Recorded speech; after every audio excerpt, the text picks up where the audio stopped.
오늘 하나님께서 우리에게 허락하신 말씀은 사사기 11장의 말씀입니다.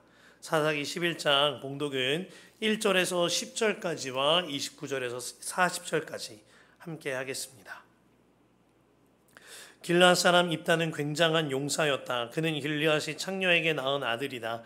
길르앗의 본처도 여러 아들이 낳았는데 그들이 자라서 입다를 쫓아내며 그에게 말하였다.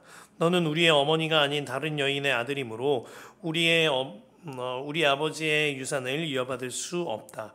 그래서 입다는 자기의 이복 형제들을 피하여 도망가서 도비라는 땅에 사서 살았는데 건달패들이 입다에게 모여들어 그를 따라다녔다. 얼마 뒤에 암몬 자손이 이스라엘을 쳐들어왔다.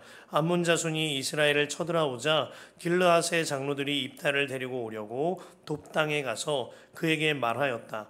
와서 우리의 지휘관이 되어 주시오. 그래야 우리가 암몬을 칠 수 있겠소. 그러나 입다는 길르앗 장로들에게 말하였다. 당신들이 나를 미워하여 우리 아버지 집에서 나를 쫓아낼 때는 언제이고 어려움을 당하고 있다고 해서 나에게 올 때는 또 언제이요. 그러자 길르앗의 장로들이 입다에게 대답하였다. 바로 그렇기 때문에 우리가 당신을 찾아온 것이요. 우리와 함께 가서 암몬 자손과 싸운다면 당신은 모든 길르앗 사람의 통치자가 될 것이요. 입다가 길르앗 장로들에게 물었다. 당신들이 나를 데리고 가서 암몬 자손과 싸울 때에 주님께서 그들을 나에게 넘겨주신다면 과연 당신들은 나를 통치자로 받들겠소? 그러자 길르앗 장로들이 입다에게 다짐하였다. 주님께서 우리 사이에 증인이십니다. 당신이 말한 대로 그대로 우리가 할 것입니다. 29절에서 40절 말씀입니다. 주님의 영이 입다에게 내렸다. 그는 길르앗과 므낫세 지역을 돌아보고 길르앗의 미스바로 돌아왔다가 길르앗의 미스바에서 다시 암몬 자손이 있는 쪽으로 나아갔다. 그때에 입다가 주님께 선언하였다. 하나님이 암몬 자손을 내 손에 넘겨주신다면 내가 암몬 자손을 이기고 무사히 돌아올 때에 누구든지 내 집 문에서 먼저 나를 만지러 나오는 그 사람은 주님의 것이 될 것입니다. 내가 번제물로 그를 드리겠습니다. 그런 다음에 입다는 암몬 자손에게 건너가서 그들과 싸웠다. 주님께서 그들을 입다의 손에 넘겨주시니 그는 아로엘에서 민니까지 20성읍을 쳐부수고 아벨 그마밈까지 크게 무찔렀다. 그리하여 암몬 자손은 이스라엘 자손 앞에 항복하고 말았다. 입다가 미스바에 있는 자기 집으로 돌아올 때에 소구를 치고 춤추며 그를 맞으려고 나오는 사람은 바로 그의 딸이었다. 그는 입다의 무남 동료였다. 입다는 자기 딸을 보는 순간 옷을 찢으며 부르짖었다. 아이고 이 자식아, 내가 이 아버지의 가슴을 후벼 파는구나. 나를 이렇게 괴롭히는 것이 하필이면 왜 너란 말이냐. 주님께서 서원한 것이 어서 돌이킬 수도 없으니 어찌한단 말이냐. 그러자 딸이 아버지에게 말하였다. 아버지께서 입으로 주님께 서원하셨으니 서원하신 말씀대로 저에게 하십시오. 이미 주님께서는 아버지의 원수인 암몬 자손에게 복수하여 주셨습니다. 딸은 또 아버지에게 말하였다. 한 가지만 저에게 허락하여 주시기 바랍니다. 2달만 저에게 말미를 주십시오. 처녀로 죽는 이 몸 친구들과 함께 산으로 가서 실컷 울도록 해주시기 바랍니다. 입다는 딸더러 가라고 허락하고 2달 동안 말미를 주어 보냈다. 딸은 친구들과 더불어 산으로 올라가서 처녀로 죽는 것을 슬퍼하며 실컷 울었다. 2달 만에 딸이 아버지에게로 돌아오자 아버지는 주님께서 원한 것을 지켰고 그 딸은 남자를 알지 못하는 처녀의 몸으로 죽었다. 이스라엘에서 한 관습이 생겼다. 이스라엘 여자들이 해마다 산으로 들어가서 길르앗 사람 입다의 딸을 애도하여 나흘 동안 슬피 우는 것이다. 아멘. 하나님의 말씀입니다. 주님 안에 참 좋은 금요일입니다. 우리가 오늘은 금요 성령 집회가 있는 날인데요. 함께 금요 성령 집회 함께 하셔서 성령의 충만함을 누리는 밤이 되시길 축복합니다. 오늘 말씀 주님보다 앞서지 않고 겸손하게 주님의 말씀을 기다리리 라는 제목으로 함께 나누고자 합니다. 어제 우리가 함께 살펴보았던 돌라와 야일, 그 돌라는요 아웃사이더였고 야일은 인사이더였다고 말씀을 드렸어요. 그러나 야일은 사명을 감당하기보다는 자신의 사리 사역을 채웠고 그게 다였어요. 허무한 죽음을 맞이하였죠. 이것뿐만이 아닙니다. 오늘 등장하는 사사 입다의 시대 배경을요 이렇게 설명해요. 사사기 10장 6절에 이스라엘 자손이 다시 주님께 보시는 앞에서 악을 저질렀다. 그들은 바알 신들과 아스다롯과 시리아의 신들과 시돈의 신들과 모압의 신들과 암몬 사람의 신들과 블레셋 사람의 신들을 섬기고 주님을 저버려 더 이상 주님을 섬기지 않았다. 이스라엘 백성들이 이방 신을 섬겼다 하지 않고 이방 신들을 섬겼다고 말하고 있습니다. 나라 전체가 온갖 이방 신들을, 잡신들을 섬기는 엉망진창이 되어버린 거예요. 이러한 상황 속에서 또 한 사람의 아웃사이더, 사회에서 바깥 사람이었던 입다가 일어나게 됩니다. 사사로서요. 오늘 본문 1절인데요. 길르앗 사람 입다는 굉장한 용사였다. 그는 길르앗이 창녀에게서 낳은 아들이다. 입다는 굉장한 용사였습니다만 이 길르앗이 창녀에게서 낳은 아들이었어요. 이러한 출신 배경 속에 당연지사 입다는 차별당하였습니다. 그 집안에서 쫓겨나듯이 나오게 되었고 산간 지방 도비라는 땅에 자리 잡고 살게 돼요. 그때 그가 있는 돕당 안으로 아무것도 가지지 않는 사람들이라는 뜻의 아나시레킴들이 모이들게 됩니다. 오늘 본문에는 건달패라고 번역이 되어 있죠. 사무엘상 22장에서도요. 다윗에게도 이러한 일들이 있었습니다. 다윗이 사울에게 쫓겨서 아둘람 굴로 동굴 속에 숨어 살게 되죠. 그러자 그곳에 사무엘상 22장 22절을 보면 환난당한 모든 자와 빚진 모든 자와 마음이 원통한 자가 다 그에게로 모였고 그는 그들의 우두머리가 되었는데 그와 함께한 자가 300명가량 되었다고 했습니다. 이와 같은 일이 입다가 도망쳐온 돕당에도 벌어진 것입니다. 아마 이 모임이 한글 성경으로 보기에 건달패들처럼 보여서 그렇게 번역했던 것 같아요. 한마디로 억울하고 분통한 사람들이 입다의 곁에 모여들게 된 것이죠. 근데 그것 아십니까? 다윗 왕조가 세워지기 시작하는 것도 이 아둘람 굴 속에서부터 시작된 거예요. 그곳에서 모였던 자들이 다윗 왕조의 개국공신과 같은 역할을 하게 되어지는 거죠. 마찬가지로 입다와 돕당에서 함께 하였던 이 억울하고 분통한 자들이 입다와 함께 동력하여 전투에 승리하는 자들이 되어지는 겁니다. 저에게 있어서 둘도 없는 친구 한 사람이 있는데요. 신학교에서 만난 친구입니다. 정말 그와 더 가까워졌던 이유 중 하나는 둘이서 진짜 많이 고생했기 때문이에요. 제가 밤을 새워 일을 하고 갈 곳이 없으면 그 친구 집에서 갔습니다. 그리고 그 친구는 그렇게 저를 잘 챙겨서 밥을 해준다고 이제 쌀을 얹히는데 쌀벌레가 있는 거예요. 근데 그마저도 너무 귀하니까 물에다가 불려가지고 벌레를 둥둥 띄운 다음에 그 쌀로 밥을 지어주고는 하였습니다. 20살, 21살 혈기가 왕성한 그때 촛불 끝나고 그 친구를 만나면 그 친구의 항상 첫 인사가 야, 너 밥 먹었어? 이게 첫 번째 인사였어요. 신학생들 중에서도요, 다들 차이가 있기 마련입니다.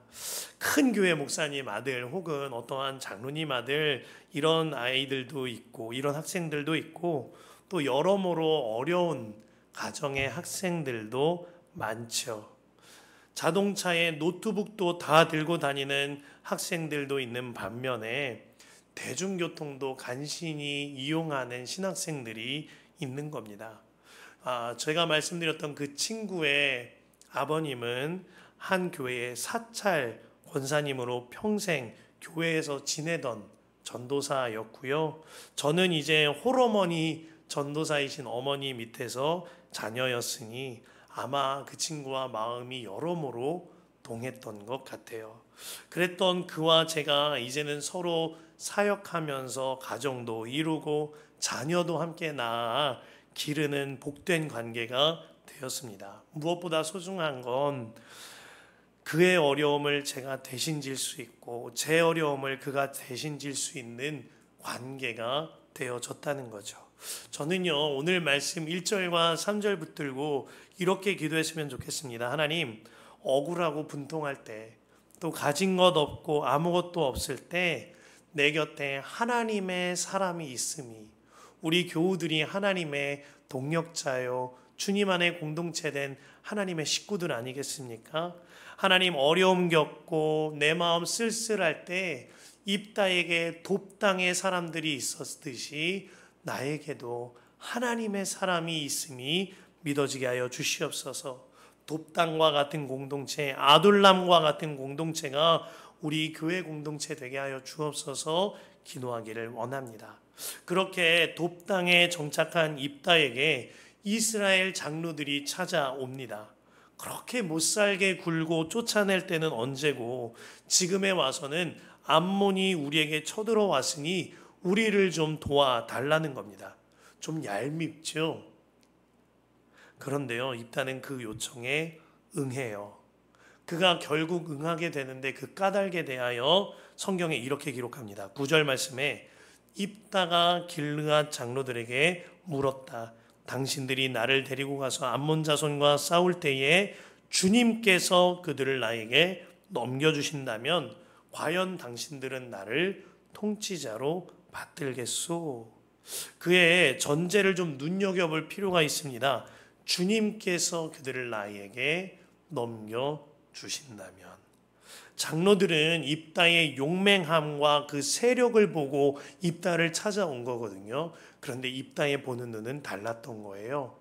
나의 용맹함과 세력이 아니라 주님께서 그 땅을 나에게, 그들을 나에게 넘겨주신다면이 있었던 겁니다. 29절에 주님의 영이 입다에게 내렸다 하였고 그대로 입다는 승리합니다. 주님께서 주님을 바라보았던 입다를 통하셔서 일하여 주신 거죠. 자, 이제 문제가 하나 생겨요.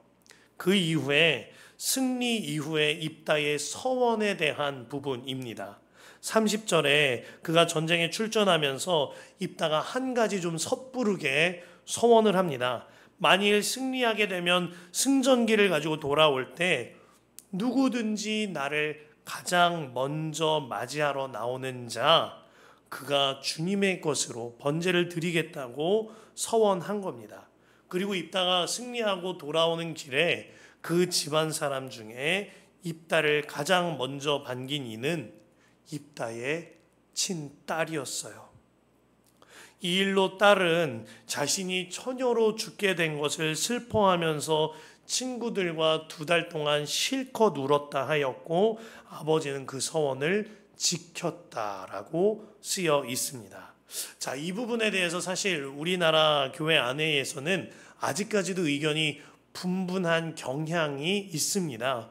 아주 근본적인 해석으로는 문자 그대로 이 개역개정 번역 그대로 번역하여서 입다의 딸이 번제로 바쳐졌을 거다, 불에 태워 바쳐졌을 거다 해석하기도 합니다. 또한 히브리어 원어 성경을 비롯하여 여러 가지 문맥과 정황들을 고려하면서 살펴보았을 때에 입다의 딸이 불태워서 죽은 것이 아니라 하나님의 성전의 일꾼으로서 주의 종과 같이 서원된 것이라고 해석되는 경향이 사실은 훨씬 더 많기는 합니다. 여기서 가장 중요한 건 어떤 해석이든 간에 정말 입다가 하나님을 바라보고 이 일을, 이 서원을 행했는가가 핵심 요점인 것입니다. 9절에서 장로들이 입다를 찾아와 콜링할 때 장로들은 입다의 힘을 바라보았지만 입다는 주님을 바라보았다고 말씀드렸죠. 그러나 그가 서원을 할 때에는요, 하나님을 바라본 것은 아니었어요. 놓친 거죠. 그가 하나님을 바라본 것이 아니라 자기 열심으로 했던 서원이었습니다. 29절에서 30절까지 함께 볼까요? 주님의 영이 입다에게 내렸다. 그는 길르앗과 므낫세 지역을 돌아보고 길르앗의 미스바로 돌아왔다가 길르앗의 미스바에서 다시 암몬 자손이 있는 쪽으로 나아갔다. 그때에 입다가 주님께 서원하였다. 하나님이 암몬 자손을 내 손에 넘겨주신다면 내가 암몬 자손을 이기고 무사히 돌아올 때에 누구든지 내 집 문에서 먼저 나를 맞으러 나오는 그 사람은 주님의 것이 될 것입니다. 내가 번제물로 그를 드리겠습니다. 자, 29절 처음 시작할 때 틀림없이 주의 영이 입다에게 내렸습니다. 하지만 서원할 때에는 주님께서 입다에게 말씀하신 일이 없었어요. 이 서원은 입다 자기가 스스로 행했던 서원인 겁니다. 자, 깨달아야 합니다. 여기서 주님과 동행한다는 것은요, 주님과 함께 걷는 것이 동행하는 것이지 내가 먼저 걷고 주님 따라오세요 하는 형태는 결단코 동행도 아니거니와 올바른 신앙이 아닌 겁니다. 이것은 오히려 주님께 대한 무례함인 거죠. 찬양 중에 참 은혜로운 찬양인데 오늘 이곳에 계신 성령님이라는 찬양의 가사가 이렇습니다. 오늘 이곳에 계신 성령님, 우리에게 말씀하시고 우리를 가르치소서. 닫힌 우리 마음 열어주시고 주의 빛으로 밝혀 우리를 인도하소서. 그러면서 후렴구가요, 참 오늘 말씀에 딱 알맞아요.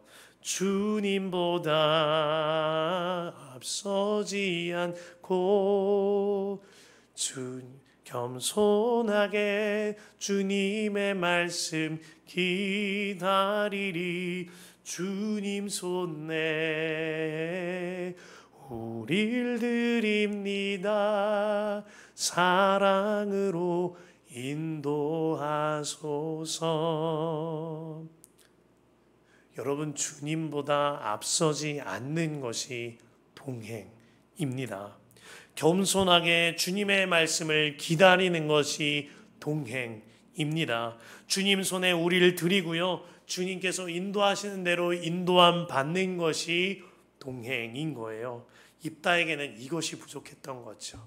그로 말미암아 자기의 의로, 자기의 열심으로 서원을 행하였고 그로 인하여 모두에게 곤란하고 불행한 결과를 갖고 온 겁니다.